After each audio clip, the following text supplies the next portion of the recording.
السلام علیکم dear novel readers, welcome to my channel. Don't copy paste my novel without permission. Novel منشکم، قسط نمبر 20، از قلم اینی راجپوت. ورشا ابراہیم پاشا، آپ کا نکاح برہان ساحل خان ولد ساحل خان کے ساتھ سکہ ڈائج الوقت 10 لاکھ روپے کیا جاتا ہے. کیا آپ کو یہ نکاح قبول ہے؟ مولوی اور گواہان کی موجودگی میں ورشا اور برہان کا نکاح شروع کیا گیا تھا. ورشا آف وائٹ کلر کی شرٹ اور گڑاڑے میں ملبوس تھی. Of white shirt per golden خوبصورت سی کڑھائی اور پلس کا کام تھا، جو کہ اس جوڑے کی خوبصورتی میں 4 چاند لگا رہا تھا. سر پر ہم رنگ آف وائٹ دوپٹہ ہی اوڑھا تھا، جس کے چاروں طرف گولڈن نفیس سا کام تھا، اور اس کے اوپر ایک لال رنگ کا دوپٹہ گھونگھٹ کی طرح اوڑھا گیا تھا. کانوں اور گلے میں نفیس سی گولڈ کی جیولری اور ہاتھوں میں بھر بھر کر مہندی اور چوڑیاں. ورشا بے حد حسین لگ رہی تھی تو دوسری جانب برہان سفید کرتا شلوار میں ملبوس سنجیدہ سا بیٹھا تھا. چہرے پر خوشی کے کوئی آثار نہیں تھے، ہاں لیکن ایک اطمینان ضرور تھا. نکاح کی تقریب ابراہیم پاشا کے گھر کے لان میں ہی رکھی گئی تھی. ورشا ابراہیم پاشا، آپ کا نکاح برہان ساحل خان ولد ساحل خان کے ساتھ سکہ ڈائج الوقت 10 لاکھ روپے کیا جاتا ہے. کیا آپ کو یہ نکاح قبول ہے؟ جی قبول ہے. کیا آپ کو یہ نکاح قبول ہے؟ جی قبول ہے. ورشا نے 3 بار قبول ہے کہے نکاح نامے پر سائن کر دیے تھے. تو دوسری جانب برہان نے بھی قدرے لاپرواہ انداز میں نکاح نامے پر سائن کیے. ورشا کو اپنے نکاح قبول کر لیا تھا. مولوی صاحب نے دعا کے لیے ہاتھ اٹھائے اور پھر اس کے بعد مبارکباد کا سلسلہ چلا تھا. بڑے چھپے رستم نکلے تم. ایک طرف تمہیں یہ رشتہ پسند نہیں تھا، دوسری طرف اتنی جلدی نکاح کروا لیا. ماننا پڑے گا تمہیں صالح صاحب. اب جہاں سب برہان کو نکاح کی مبارکباد دے رہے تھے تو ضمیر سلطان شاہ بھلا پیچھے رہ سکتا تھا؟ صبح سے وہ طہور کے آگے پیچھے گھومتا اسے منا کر تھک چکا تھا، لیکن طہور نے ضدی پن دکھائے اسے ایک بار بھی جواب نہیں دیا تھا، بلکہ وہ اسے یوں اگنور کر رہی تھی جیسے وہ یہاں موجود ہی نہیں تھا. رانیہ اور ساحل خان سمیت برہان نے بھی طہور اور ازمیر کے درمیان اس اجنبیت کو محسوس کیا تھا. اور رانیہ، ساحل خان نے رانیہ کو طہور سے اس بارے میں بات کرنے کو کہا تھا اور وہ نکاح کے بعد گھر جائے. یقیناً طہور سے اس بارے میں تفصیلی بات کرنے والی تھی کہ ازمیر اور اس کے درمیان آخر کس بات کی ناراضگی چل رہی ہے. خیر، اب بیوی نے تو صبح سے منہ نہیں لگایا تھا، اس لیے ازمیر نے اپنے دل کی بھڑاس برہان پر ہی نکالی تھی. وہ برہان سے بغل گیر ہوئے اسے طنز کرنا نہیں بھولا تھا کہ آخر اس نے اتنی ہی جلدی نکاح کیسے کر لیا تھا. اس کے کچھ دن پہلے تک وہ اس رشتے سے انکاری تھا. میری فکر چھوڑیں آپ ازمیر بھائی، اپنی فکر کریں. میری آپی ناراض ہو جائے تو اتنی جلدی مانتی نہیں، باقی آگے آپ خود سمجھدار ہیں. برہان نے بھی ازمیر کی دکھتی رگ پر ہاتھ رکھے اسے اچھے سے باور کروا دیا تھا کہ طہور کو ناراض کیے اسے اب اپنی خیر منانی چاہیے تھی. وہ یہ تو نہیں جانتا تھا کہ دونوں کے درمیان ناراضگی کس بات پر تھی، لیکن وہ اپنی آپی کے نیچر کو اچھے سے جانتا تھا کہ وہ جب کسی بات پر روٹھ جاتی تھی تو اتنی آسانی سے مانتی نہیں تھی. اور ازمیر کے معاملے میں تو اسے حالات خطرناک ہی لگ رہے تھے، کیونکہ طہور صبح سے ازمیر کو یوں اگنور کر رہی تھی جیسے وہ یہاں موجود ہی نہیں تھا. بس سالے ہو تو سالے بن کر ہو، پھپھو بن کر آگ لگانے کی ضرورت نہیں. میرا اور میرے بیوی کا مسئلہ ہے، اور رہی بات تمہاری ناراض آپی کو منانے کی تو وہ میں بہت جلد منا لوں گا. خیر نکاح مبارک، اللہ کرے تیری بیوی بھی آج رات تجھ سے ناراض ہو کر تجھے پیٹھ دکھائے سو جائے۔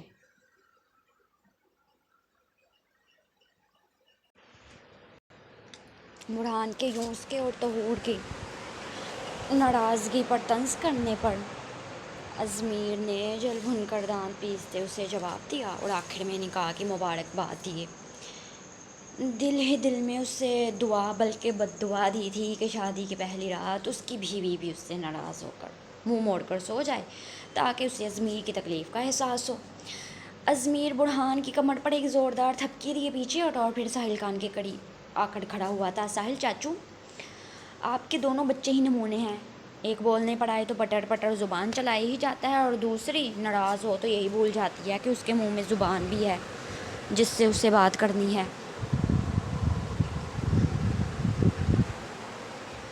برہان کا اسے ٹیز کرنا اور پھر طہور کی خاموشی، ان دونوں بہن بھائیوں سے تپ کر ازمیر نے ساحل خان سے ان کی شکایت کی تھی۔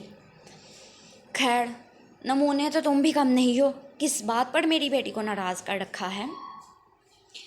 ساحل خان نے باتوں ہی باتوں میں ازمیر کو باور کروا دیا تھا کہ ان کی ناراضگی کے بارے میں وہ بھی اچھے سے جانتا ہے۔ ساحل خان کے یوں سوال کرنے پر ازمیر گڑبڑایا تھا۔ وہ اپنے چاچو پلس سسر کو کیا بتاتا کہ اس کی بیوی اس سے کس بات پر ناراض تھی۔ میں نے اپنی بیوی کو اس کے بھائی کے نکاح پر شاپنگ نہیں کروائی نا ساحل چاچو، بس اس لیے وہ مجھ سے ناراض ہے۔ خیر آپ فکر مت کریں، ازمیر سلطان شاہ سے زیادہ دیر کوئی ناراض نہیں رہ سکتا، کیوں ڈیڈ؟ ازمیر نے بات کو گھماتے پھرانے کے لیے پھر ان کی دوسری جانب ابراہیم پاشا کے قریب بیٹھے اپنے ڈیڈ سلطان شاہ کی جانب اشارہ کیے کہا تو ساحل خان ازمیر کی یوں بات کو گھمانے پر جان گیا تھا کہ ضرور کوئی سیریس بات تھی، کیونکہ طہور اتنی چھوٹی سی بات پر ناراض نہیں ہو سکتی تھی۔ ازمیر کے یوں سے مخاطب کرنے پر سلطان نے نہ سمجھے سے اس کی طرف دیکھا تھا کہ وہ آخر کس بات پر اس کی تائید چاہ رہا تھا۔ کچھ نہیں ڈیڈ، آپ باتیں کریں اور ساحل چاچو میں ذرا اپنی بیوی کو دیکھوں۔ ازمیر سلطان شاہ یوں بڑے مجمع میں اپنے ڈیڈ سے اپنی عزت افزائی نہیں کروانا چاہتا تھا، اس لیے مسکرا کر انہیں ابراہیم پاشا سے باتیں کرنے کا کہتے پھر ساحل خان سے ایکسکیوز کیا تھا تاکہ وہ دوسری جانب جائے اپنی روٹھی ہوئی بیوی کو دیکھ سکے۔ ازمیر سلطان شاہ بڑے رعبدار انداز میں عورتوں کی جانب آیا تو 1 سے 2 منٹ یہاں وہاں نظریں گھمانے پر اسے اپنی متاع جان دکھائی دی تھی، جو کہ آج پاؤں کو چھوتی، ڈارک میہرون کلر کی فراک پہنے، سر پر گولڈن حجاب کیے، ہلکا بھلکا میک اپ اور ہاتھوں میں چوڑیاں پہنے بے حد حسین لگ رہی تھی۔ ازمیر نے اس چلتی پھرتی آفت کو دیکھ اپنے دل پر ہاتھ رکھے ایک ٹھنڈی آہ بھری تھی۔ طہور تم شاور کب لوگی؟ ازمیر نے طہور کے قریب جائے بنا کسی لگی لپٹی کے سوال کیا تو وہ سر پٹا کر اس سے کچھ فاصلے پر کھڑے ازمیر کو اپنی ماما کو دیکھنے لگی اور پھر کان کی لو تک سرخ ہوئے ازمیر کو ایک سخت گھوڑی سے نوازا تھا، جبکہ رانیہ وہ ازمیر کے یوں ڈائریکٹ سوال پر خود بھی شرمندہ ہوئے وہاں سے جا چکی تھی۔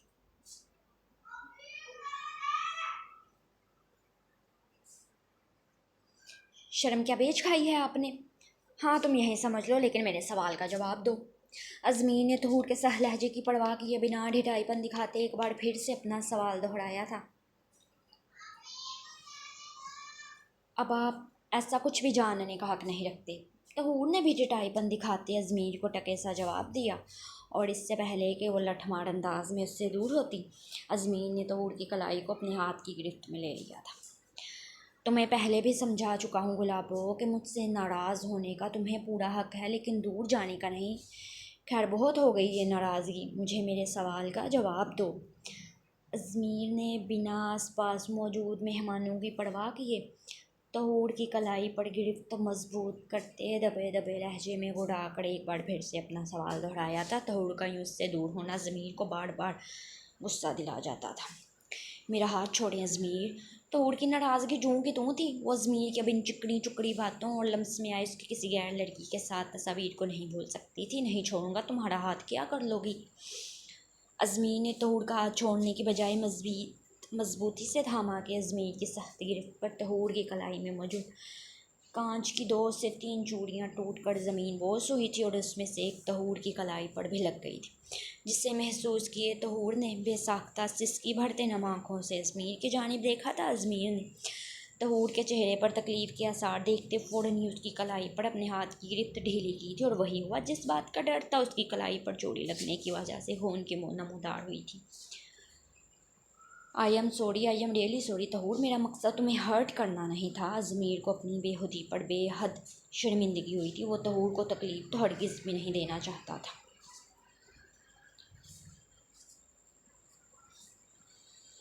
آپ مجھے بہت ہرٹ کر چکے ہیں ازمیر، اب بس کریں۔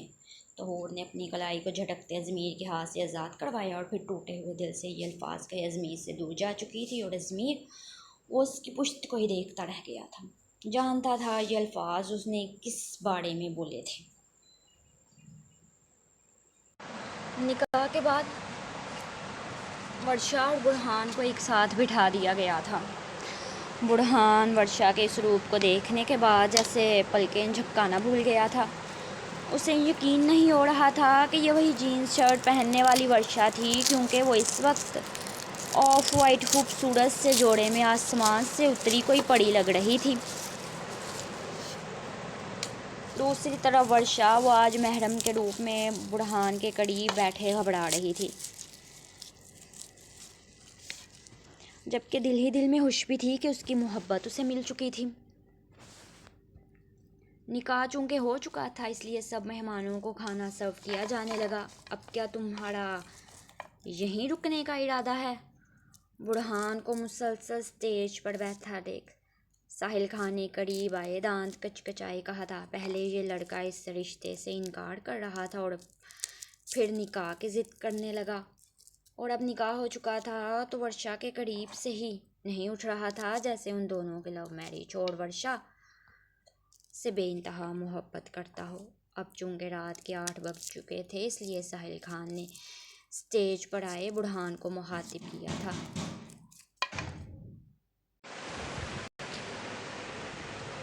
نہیں بابا، ہم بس آپ کی بہو کو لے کر جائیں گے۔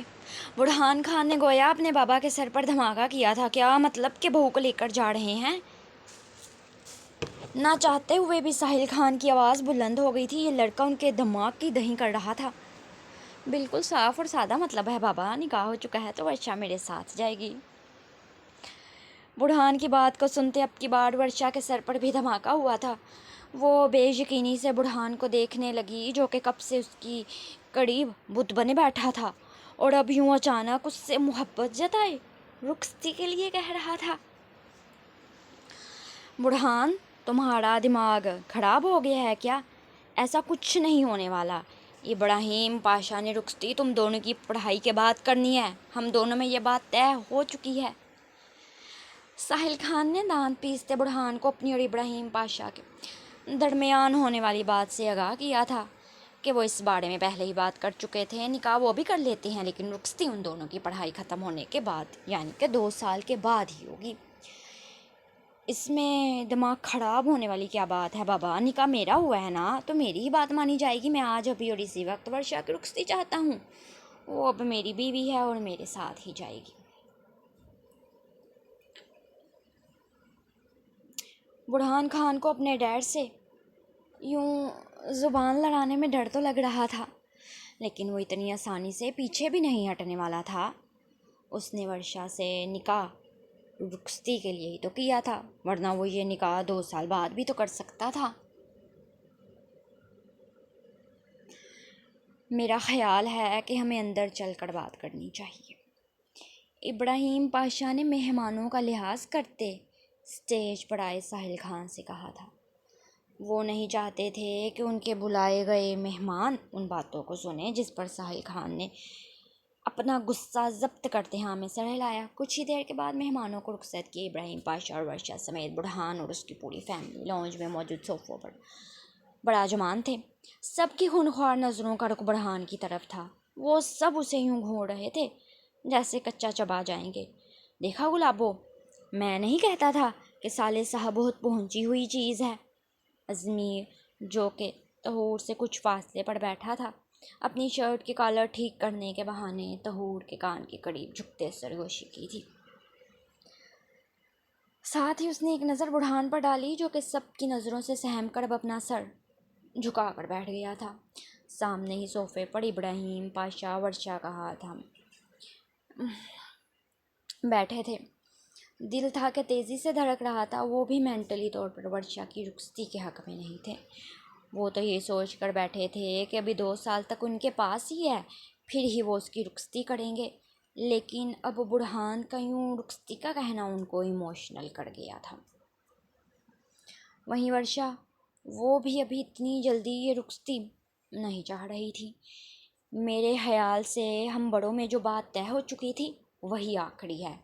میں برہان کی حرکت پر آپ سے معافی چاہتا ہوں بادشاہ صاحب، اب ہمیں اجازت دیں، ہم چلتے ہیں، اور ہماری بیٹی آپ کے پاس امانت ہے جسے ہم بہت جلدی لینے آئیں گے۔ ساحل خان نے برہان کو خونخوار نظروں سے گھورتے ہی ابراہیم پاشا کو مخاطب کیا تھا، جن کے چہرے بڑی پریشانی واضح آتی۔ نہیں بابا، میں آج ہی یہ رخصتی چاہتا ہوں۔ برہان جانتا تھا ایسا کہ وہ اپنے ماں باپ کا دل دکھا رہا تھا، لیکن وہ مجبور تھا، اس لیے ایک بار پھر سے اپنے بابا کی بات کاٹتے اپنی بات دہرائی کہ وہ آج ابھی اور اسی وقت ورشا کی رخصتی چاہتا۔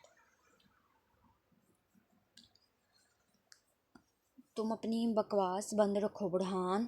ساحل خان اب مزید اپنے غصے پر قابو نہیں رکھ پایا اور بلند آواز میں دھاڑا تھا کہ سچویشن کو سمجھتے سلطان نے ساحل خان کے کندھے پر اپنا ہاتھ رکھا تھا۔ ساحل، یوں غصہ کرنے سے بات بگڑ سکتی ہے۔ سلطان نے ساحل خان کو سمجھایا اور پھر ابراہیم پاشا کو مخاطب کیا تھا۔ ساحل خان سے اگر سلطان کا تعلق برسوں پرانا تھا تو ابراہیم پاشا بھی اس سے عزیز تھے۔ وہ کاروباری لحاظ سے انہیں برسوں سے جانتے تھے اور جانتے تھے کہ ساحل خان سمیت ابراہیم پاشا بھی اس کا بات کا انکار نہیں کریں گے۔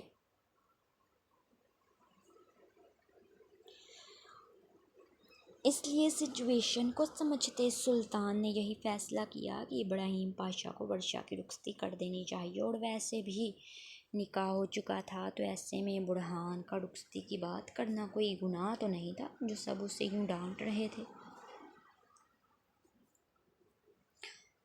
یوں مزید آدھے گھنٹے کی بحث تکرار اور دلائل کے بعد آخرکار یہی فیصلہ ہوا تھا کہ ورشا کو آج ہی رخصت کر دیا جائے گا۔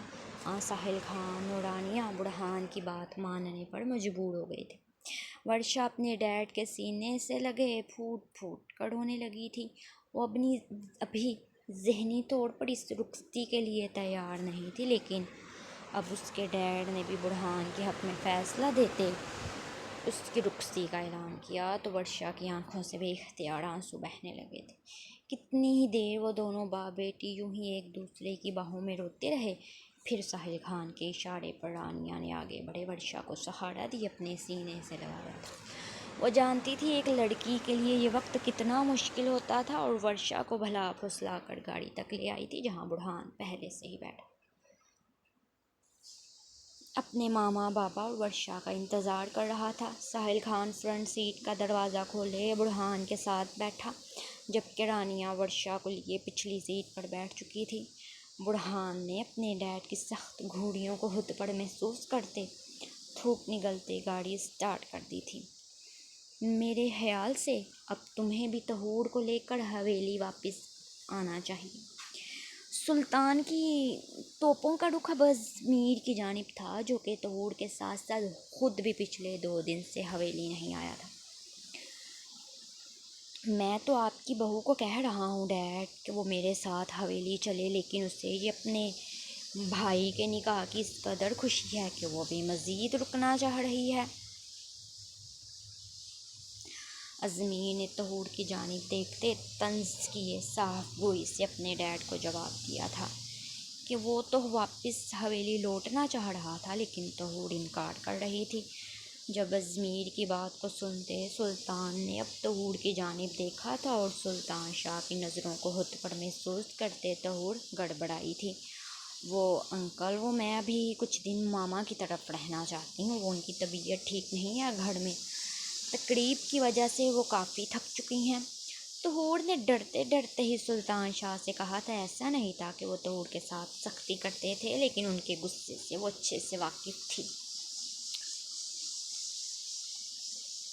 اچھا ٹھیک ہے بیٹا، تم کچھ دن رک جاؤ اور تم واپس حویلی پہنچو۔ سلطان نے طہور کو نرمی سے جواب دیے کہ وہ مزید کچھ نہیں کر سکتے۔ پھر سے ازمیر کی جانب دیکھا اور پھر اسے فوراً ہی حویلی واپس لوٹنے کا کہا تھا، کیونکہ ایزل دن رات اس کا سر کھا رہی تھی کہ ازمیر کے بغیر حویلی میں رونق نہیں ہے۔ ہاں تمہارے ڈیڈ بالکل ٹھیک کہہ رہے ہیں ازمیر، طہور کو ابھی کچھ دن رکنے دو، تم ہمارے ساتھ چلو۔ ایزل نے بھی کہا تو ازمیر گہرا سانس بھر کر رہ گیا تھا۔ ایسا نہیں تھا کہ وہ اپنے موم ڈیڈ کے ساتھ واپس نہیں جانا چاہتا تھا، بلکہ وہ خود اپنی موم ڈیڈ کو بہت مس کر رہا تھا۔ دن بھر اپنی موم کو تنگ کرنا، انہیں اپنے حصار میں لینا، ان کی پیشانی چومنا، وہ ان سب باتوں کو مس کر رہا تھا۔ لیکن دوسری طرف وہ طہور کو بھی یوں اکیلا چھوڑے اس کی غلط فہمیوں میں اضافہ نہیں کرنا چاہ رہا تھا۔ موم میری جان، میں کل پکا واپس حویلی آؤں گا، ازمیر نے ایزل کو اپنے حصار میں لیے کہا تو ایزل اس کی بات سن منہ بنا گئی تھی۔ پکا زن مرید ہے یہ، سلطان نے بڑبڑاتے دل کی بھڑاس نکالی۔ اچھا ٹھیک ہے، تو پھر کل میں تمہارا انتظار کروں گی، ایزل نے ازمیر کا ماتھا چومتے کہا تو وہ اپنی موم کی شفقت پر مسکرا دیا تھا۔ سلطان اور ایزل پھر اپنی گاڑی میں بیٹھتے حویلی کی جانب روانہ ہوئے تھے، جبکہ ازمیر وہ طہور کو اپنے ساتھ آنے کا کہنے لگا، لیکن وہ ڈھٹائی پن دکھائے پورچ میں ہی کھڑی رہی تھی۔ میں برہان کو کال کرتی ہوں، وہ مجھے آ کر لے جائے گا، آپ کو یہ زحمت کرنے کی ضرورت نہیں۔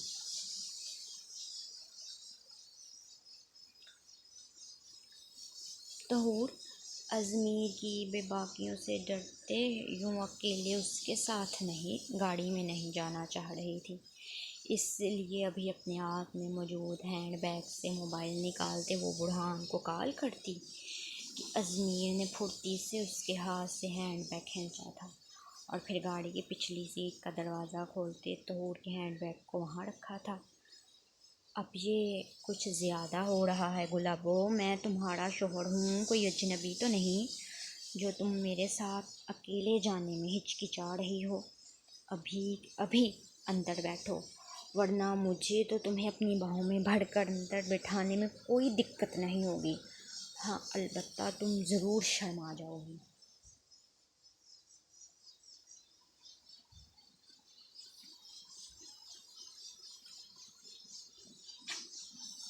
ازمیر نے باتوں ہی باتوں میں اسے معنی خیزی دھمکی دے ڈالی تھی، اور طہور وہ اچھے سے جانتی تھی کہ یہ صرف دھمکی نہیں تھی، یہ بے باک انسان ایسا کر بھی سکتا تھا، اس لیے شرافت سے ہی گاڑی میں بیٹھ گئی تھی۔ ازمیر نے بھی سر جھٹکتے ڈرائیونگ سیٹ سنبھالی اور گاڑی اسٹارٹ کر دی تھی۔ بس بیٹا چپ کر جاؤ، ورشا رانیہ کے کندھے پر سر رکھے مسلسل روئے جا رہی تھی، جبکہ برہان اپنے بابا کی موجودگی میں سنجیدگی سے ڈرائیو کر رہا تھا۔ جانتا تھا کہ اب اس نے کوئی بات کی تو ساحل خان نے اسے ایک الٹے ہاتھ کی رکھ دینی تھی، کیونکہ وہ جس نظر سے اسے گھور رہے تھے برہان اچھے سے جانتا تھا وہ اس وقت کس قدر تپے ہوئے بیٹھے تھے۔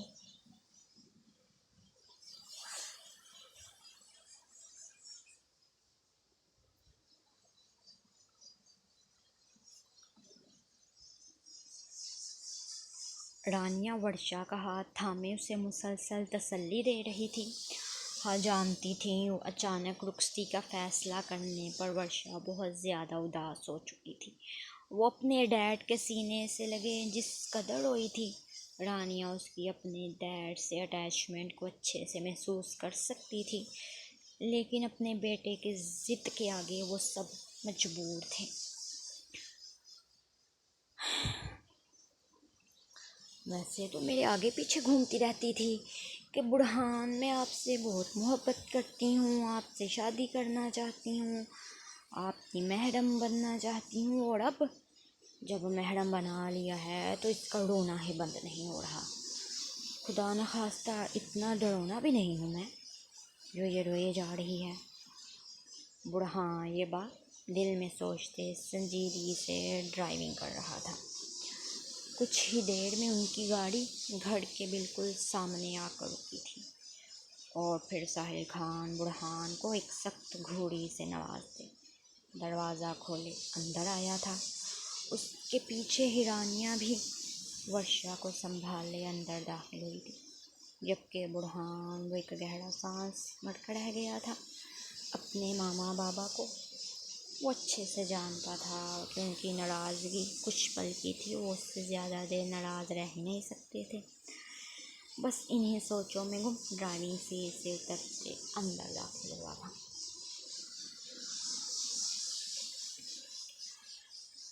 ورشا نے ادھر ادھر نظریں گھمائی، اس چھوٹے سے مگر خوبصورت گھر کو دیکھا تھا جہاں کی ہر چیز بہت ہی نفاست سے رکھی گئی تھی۔ ورشا بیٹا، میں تمہیں بڑھان کے کمرے میں لے جاتی ہوں، تم چینج کر کے کچھ دیر آرام کر لو۔ لیکن آنٹی میرے پاس کپڑے نہیں ہیں۔ رانیہ نے لاؤنج میں آئے ورشا سے آرام کرنے کا کہا تو یہ سوچ کہ اس کے پاس کپڑے موجود نہیں، ورشا کچھ پریشان ہوئی تھی۔ ارے ہاں، یہ تو میں بھول ہی گئی بیٹا، ایسا کرتی ہوں اگر تمہیں برا نہ لگے تو ابھی کے لیے میں تمہیں طہور کے کپڑے دے دوں۔ صبح ہی تمہارے لیے شاپنگ کراؤں گی، بلکہ تم ساتھ چلی جانا، تم جیسے کپڑے پہنتی ہو ویسے لے لینا۔ رانیہ نے ورشا کی گال پر ہاتھ رکھے شفقت بھرے لہجے میں اس سے اجازت چاہی تھی کہ اگر وہ اس بات کا برا محسوس نہ کرے تو وہ اسے طہور کے کپڑے پہننے کو دے دے۔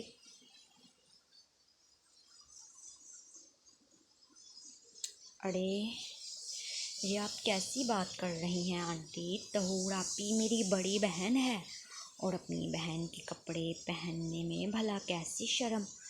آپ مجھے ان کا کوئی بھی ڈریس دے دیں، میں چینج کر لوں گی۔